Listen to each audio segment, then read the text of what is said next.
তদন্তের ফলাফলের উপর ভিত্তি করে যুক্তরাজ্যের ক্ষমতাসীন লেবার পার্টির সিটি মিনিস্টার টিউলিপ সিদ্দিকের বিরুদ্ধে ব্রিটিশ প্রধানমন্ত্রী কিয়ার স্টারমার ব্যবস্থা নেবেন বলে জানিয়েছেন দেশটির ক্যাবিনেট মন্ত্রী পিটার কাই।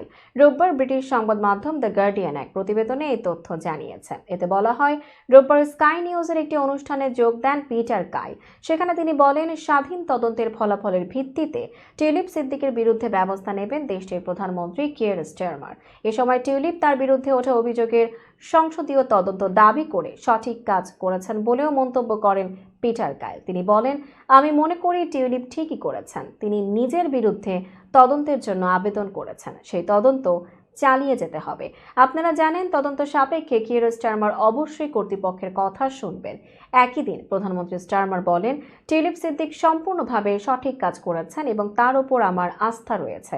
এদিকে যুক্তরাজ্যের কনজারভেটিভ নেতা কেমি বারেঞ্জ প্রধানমন্ত্রী স্টারমারের বিরুদ্ধে অভিযোগ জানিয়ে বলেছেন, তিনি তার ব্যক্তিগত বন্ধুকে দুর্নীতি বিরোধী মন্ত্রী হিসেবে নিয়োগ দিয়েছেন, যেখানে টিউলিপ নিজেই দুর্নীতির অভিযোগে অভিযুক্ত।